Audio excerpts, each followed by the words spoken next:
بسم الله الرحمن الرحيم إن الحمد لله نحمده ونستعينه ونستهديه ونستغفره ونتوب إليه ونعوذ بالله من شرور أنفسنا وسيئات أعمالنا من يهده الله فهو المهتد ومن يضلل فلن تجد له وليا مرشدا أشهد أن لا إله إلا الله وحده لا شريك له وأشهد أن محمدا عبده ورسوله المبعوث رحمة للعالمين اللهم صل وسلم على نبيه المصطفى ورسوله المجتبى وعلى آله وصحابته ومن تبعهم بإحسان إلى يوم الدين فيا عباد الله أوصيكم ونفسي بتقوى الله وطاعته فقد فاز المتقون فقال الله تعالى في كتابه الكريم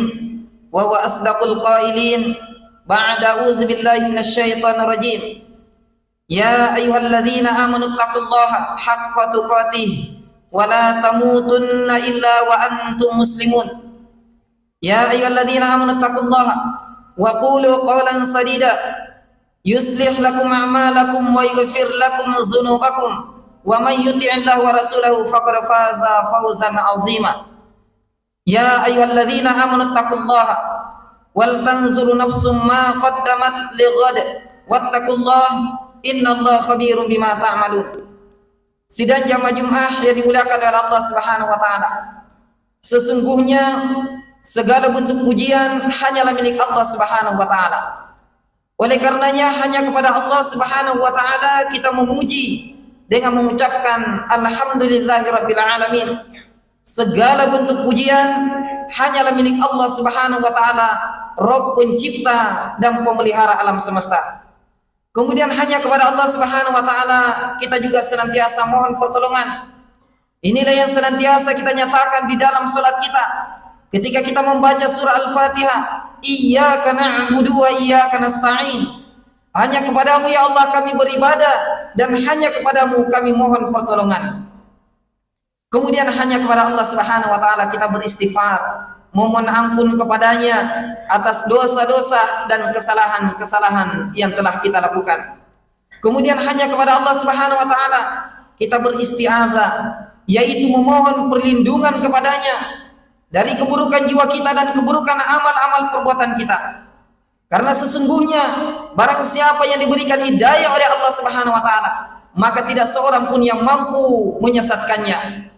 Begitu pula sebaliknya, barang siapa yang dibiarkan sesat oleh Allah Subhanahu wa taala, dalam pengertian bahwa orang itu tidak mendapatkan hidayah, tidak mendapatkan petunjuk, tidak mendapatkan bimbingan dari Allah Subhanahu wa taala, maka biar seluruh makhluk berkumpul untuk memberikan hidayah kepadanya, maka niscaya dia tidak akan mampu.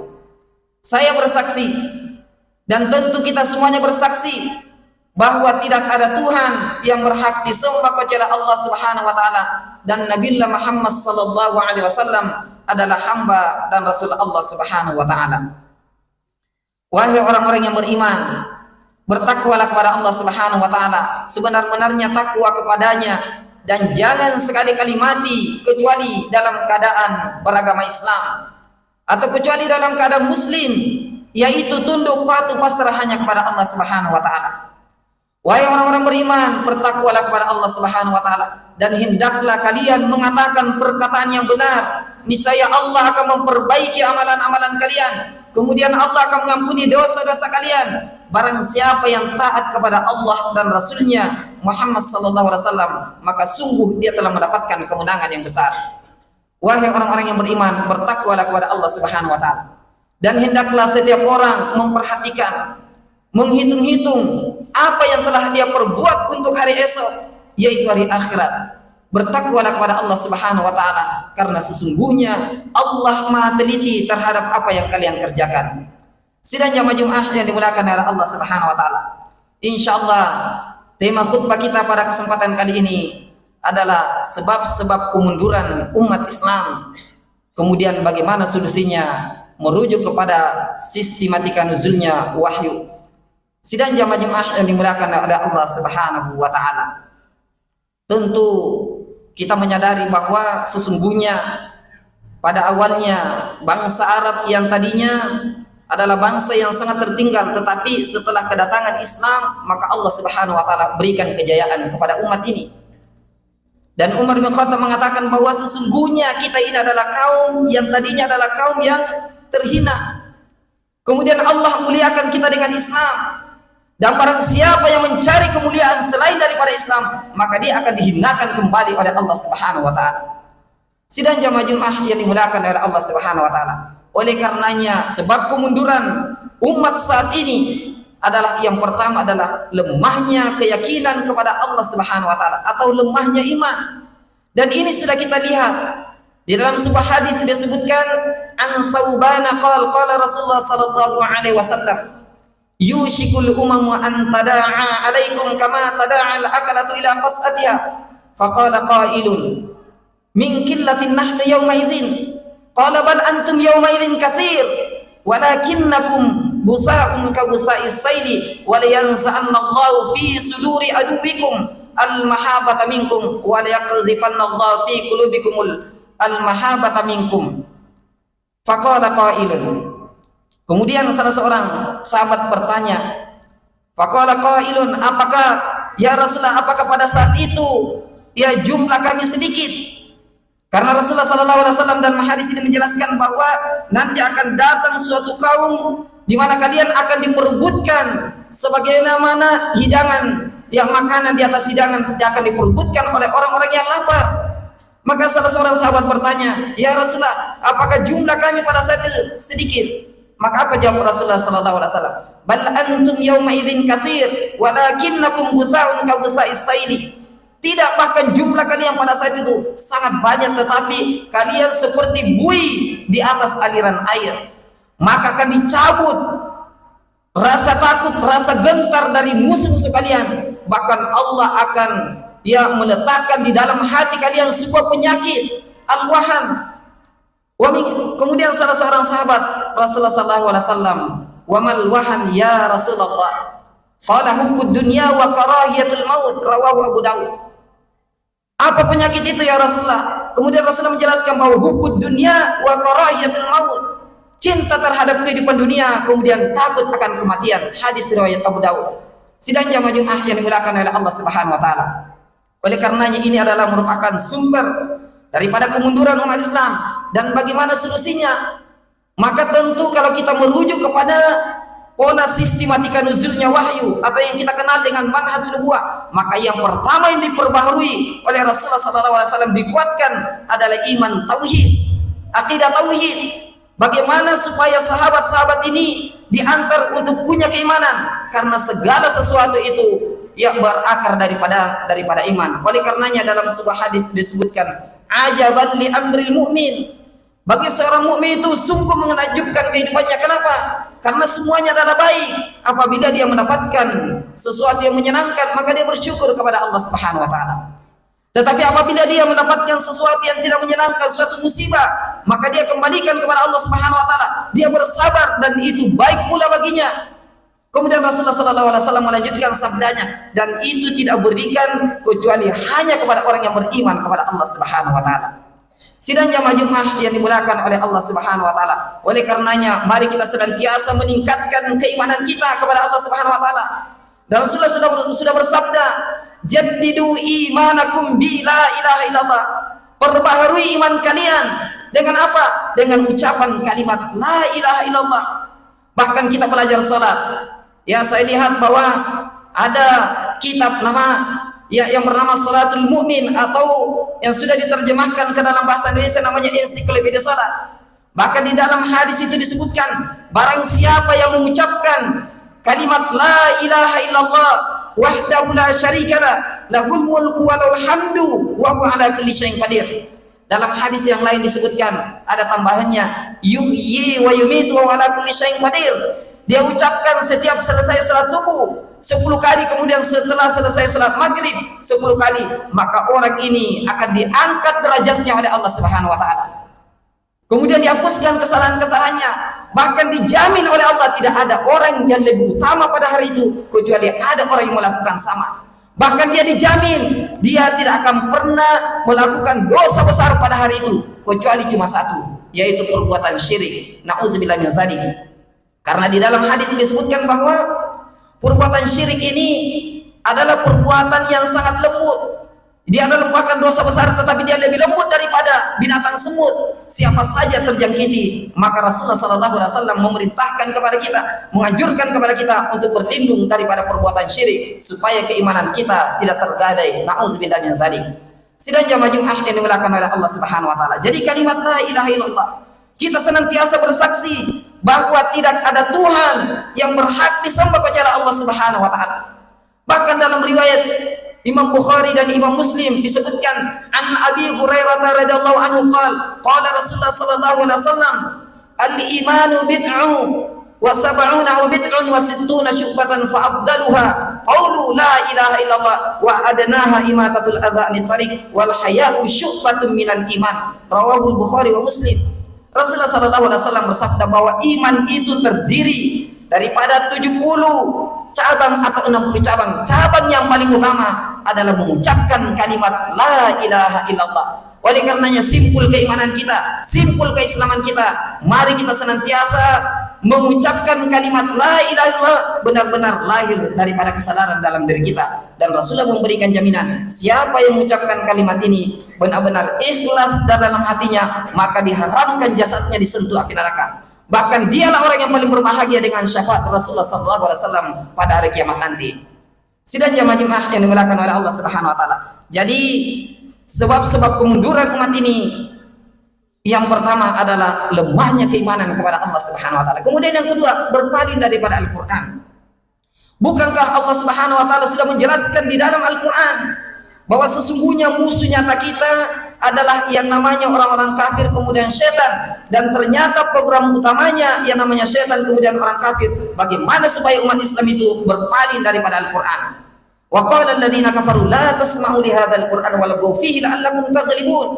Berkata pemimpin-pemimpin kafir kepada orang-orang kafir lainnya, la tasma'u li hadzal qur'an, jangan kamu mendengarkan Al-Qur'an ini dibacakan, atau jangan sampai kaum muslimin itu membaca Al-Qur'an, walghaw fihi, buat kegaduhan, buat kesibukan, la'allakum taghlibun, niscaya kalian akan mengalahkan umat Islam. Subhanallah. Ini sudah dirumuskan oleh Allah Subhanahu wa taala. Bahkan di dalam ayat yang lain, wa may ya'shu an dzikrir rahman nuqayyid lahu syaitanan fa huwa lahu qarin. Barang siapa yang berpaling daripada peringatan-peringatan yang ada dalam Al-Qur'an, maka dia akan menjadikan setan itu berkuasa atasnya, kemudian akan menjadikan setan itu sebagai teman setia. Na'udzubillah min dzalik. Oleh karenanya mari kita menjadikan solusinya. Rasulullah sudah menjelaskan. Rasulullah sallallahu alaihi wasallam sudah menjelaskan bahwa Al-Qur'an ini adalah merupakan petunjuk terbaik dalam kehidupan kita. Dia adalah merupakan pedoman hidup kita. Bahkan dia adalah merupakan akhlak terbaik sebagaimana dicontohkan oleh Nabi Muhammad sallallahu alaihi wasallam. Kita lihat Allah Subhanahu wa taala berfirman, "Wa kadzalika auhayna ilaika ruhan min amrina ma kunta tadri mal kitab wal iman walakin ja'alnahu nuran nahdi bihi man nasya'u min ibadina wa innaka latahdi ila siratal mustaqim." Demikianlah kami wahyukan kepada Muhammad ruh, yaitu Al-Qur'an. Ma kunta tadri mal kitab wal iman, sebelumnya engkau Muhammad itu tidak tahu apa itu kitab, apa itu iman, walakin ja'alnahu nuran, tetapi kami jadikan Al-Qur'an itu sebagai cahaya, nahdi bihi man nasya'u min ibadina, kami memberikan petunjuk kepada hamba kami siapa yang kami kehendaki, wa innaka latahdi ila siratal mustaqim, dan engkau Muhammad benar-benar memberikan petunjuk kepada jalan yang lurus. Sehingga kita menjadikan solusinya adalah mari kita menjadikan Al-Qur'an dan sunnah Nabi Muhammad SAW sebagai petunjuk terbaik di dalam kehidupan kita, sehingga kita mendapatkan keselamatan dunia dan akhirat. Barakallahu li wa lakum fil Qur'an azim wa nafa'ani wa iyyakum ma fihi minal ayati wa dzikril hakim wa taqabbala minni wa minkum tilawatahu innahu wal ghafurur rahim.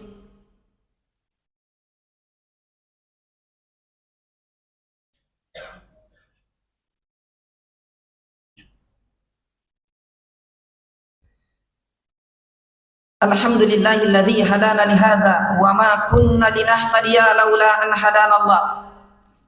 Asyhadu an la ilaha illallah wahdahu la syarika lah wa asyhadu anna Muhammadan 'abduhu wa rasuluhu al-mab'uts rahmatan lil alamin. Allahumma shalli wa sallim ala nabiyyil mustafa wa rasulihil mujtaba wa ala alihi wa sahabati wa man tabi'ahum bi ihsanin ila yaumiddin. Allahumma salli ala Muhammad wa ala ali Muhammad kama sallaita ala Ibrahim wa ala ali Ibrahim innaka Hamidum Majid. Wa barik ala Muhammadin wa ala ali Muhammad kama barakta ala Ibrahim wa ala ali Ibrahim innaka Hamidum Majid. Pada khutbah pertama kita menyebutkan setidaknya dua hal yang menjadi sebab kemunduran umat Islam. Kemudian kalau kita lihat menapaktilasi bagaimana solusi yang ditawarkan oleh Nabi Muhammad SAW. Yang pertama adalah lemahnya keyakinan. Maka tentu solusinya bagaimana kita senantiasa meningkatkan keimanan kita kepada Allah Subhanahu wa taala. Kemudian yang kedua adalah berpaling daripada Al-Quran. Maka solusinya bagaimana supaya kita menjadikan Al-Quran itu sebagai pedoman hidup kita, sebagai petunjuk terbaik di dalam kehidupan kita, bahwa bahkan kita berakhlak dengan ahlul Qur'ani sebagaimana yang disebutkan oleh Nabi Muhammad SAW. Kemudian tentu yang ketiga,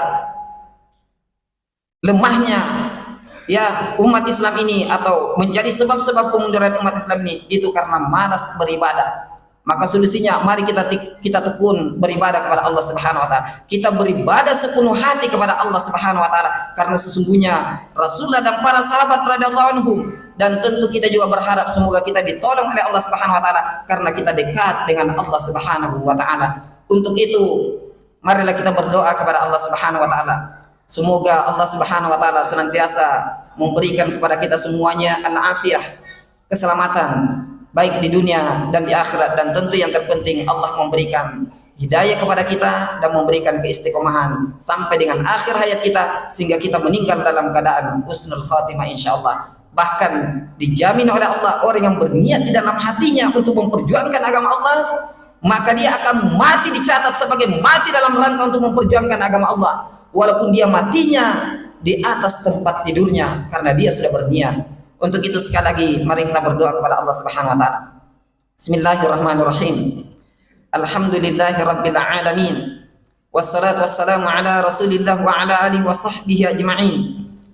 La ilaha illallah annaka antallah al-ahad as-samad lam yalid wa lam yulad wa lam yakul lahu kufuwan ahad. La ilaha illallah subhanaka ar-rahmanur rahim. Irhamna ya arhamar rahimin. La ilaha illallah subhanaka ghafurur rahim faghfir lana ya ghafurur rahim. Allahumma ghafir lil muslimina wal muslimat wal mu'minina wal mu'minat al ahya'i minhum wal amwat innaka samiun qaribun mujibud da'wat ya qadiyal hajat. Allahumma iftah masami'a qulubana li dzikrik warzuqna ta'atak wa ta'ata rasulik wa amalan bil Qur'an wa amalan bil Qur'an wa amalan bil Qur'an was sunnah.